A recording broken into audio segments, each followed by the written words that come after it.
Yo, what is going on YouTube? Welcome to a new video, and this is literally my third time recording this, so, I'm gonna be a bit pissed off, so this is gonna be a quick story time. This is about the time the AirPod Pros got me sent to the ER. So this happened about like a half a year ago, second week of my senior year of high school, and this was literally like a week and a half after I had a seizure. And there, like, it's a future story time, blah blah blah. So the reason I had a seizure is because, like, I'm pretty sure it was because of like Xanax withdrawal or alcohol, or a combination actually. Because I never had any withdrawal. I just had all of the like withdrawal in like 2 minutes, and then that was it. Like, I just had a seizure, no warning until like I got like some like weird fucking visual effects like a couple seconds before this like grand mal seizure, but literally no warning, no effects afterwards. So I was pretty much fine. And then a week later, I get these new bars, and my dumbass like vendor, well, loved the dude to death, but kind of made a mistake. So I got like these alprazolam bars, and dude sends me these like they're half flu alprazolam and half etizolam. And if you know anything about benzos, like, even if it's bromazolam, clonazepam, etizolam, or even fucking like some bullshit like clonazepam, if you fucking throw a fluoride atom on it, on the molecule, that shit, for some reason, it would just be like twice as hard and last twice as long. But knowing my dumb ass, I didn't know this at the time. So I took a couple of these like one day before school, and I probably had a blast at school because I don't remember shit, because these fuckers were hitting me like fairly hard, so I didn't know what to expect. So I head to school this day and pretty much don't remember shit, except the end of the day, because this is where shit gets interesting.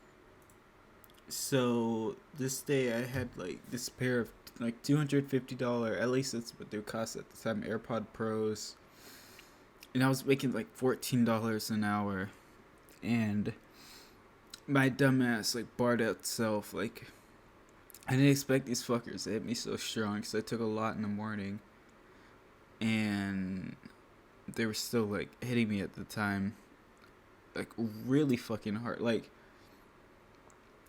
if you attach fluoride onto any like benzodiazepine, it would just last like 2 to 3 times as long. And I had no clue about this at the time. I was oblivious.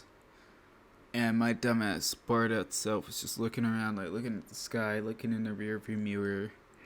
And suddenly I see in the rearview mirror my fucking AirPod Pros fly out of my hand underneath this car behind us. And so I just screamed like, no, fuck.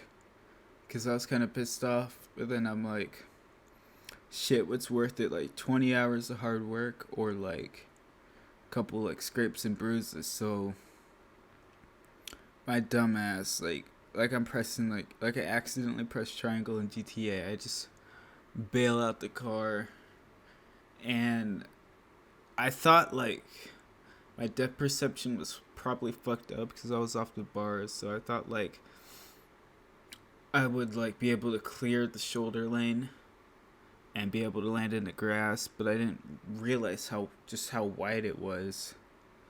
Because I didn't realize, like, of course it had to be wide enough to fit a whole car in there, because it's the shoulder lane, like, obviously. So not only that, I don't think I realized how fast we're going. So I hit the ground, not very lightly. I get really bad road rash, and next thing I remember, like, there's EMTs and like cops there. I'm looking for my AirPods, and like I never end up finding them. I'm guessing one of the EMTs or the cops stole them, or one of like the people like just driving by. Like these fuckers just disappeared, and AirPod Pros just don't disappear. Like realistically, you know. So somebody had to have like stolen them. Because unless somebody was like driving right on like in the middle of the yellow line, there's no way they got ran over. Because you know how the fucking road works. You have to stay between the lines, and the AirPods kind of fell like right in the middle of where like any car would be.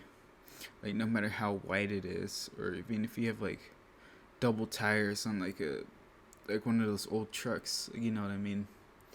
And next thing I know, I'm like in the ER, and it was kind of lit because at the ER I was like already barred out, and the space like after I got my CAT scan and everything, it just had like this IV, and I had like fluids and shit. But like anytime I asked, I'd be like, yo, this fucking road rash is like bugging me, yo. And they just give me like either it was like morphine or like fentanyl, and I'm guessing it's like morphine because I don't think they do like straight up IV fentanyl. So yeah, they just give me like morphine in my IV whenever I'd ask, and it was kind of lit. But then my mom was like probably drunk or some shit, or like I don't know, cause she was like, yeah, I'm just not gonna take you home. I just don't feel like it. Fuck you off. And yeah, her dumbass just left me at the hospital overnight. So basically, what they did is like next morning, like as soon as possible, I was like sent to a psych ward,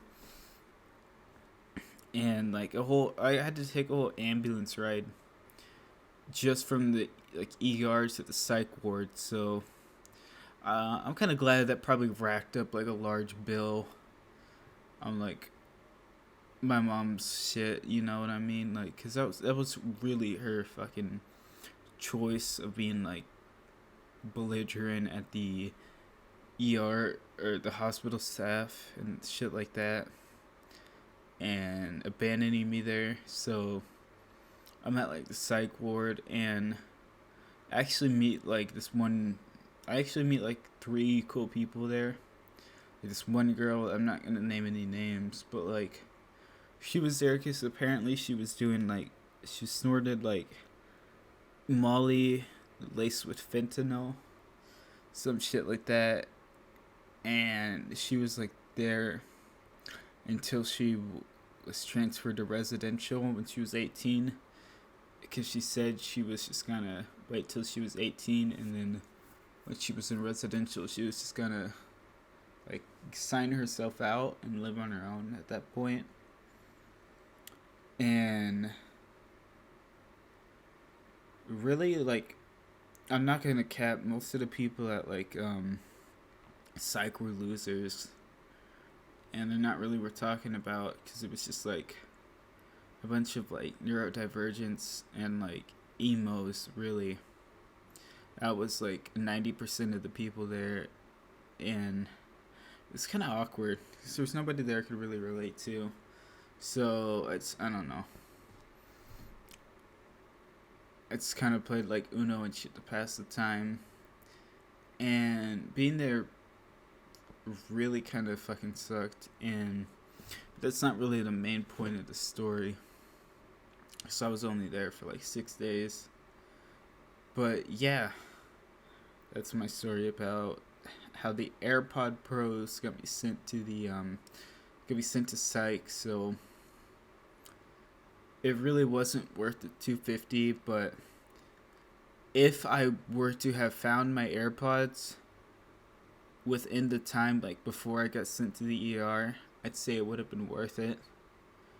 But anyways, what really is worth it is liking and subscribing. So that's what I want every single one of y'all to do, because if you don't, I will hurt you.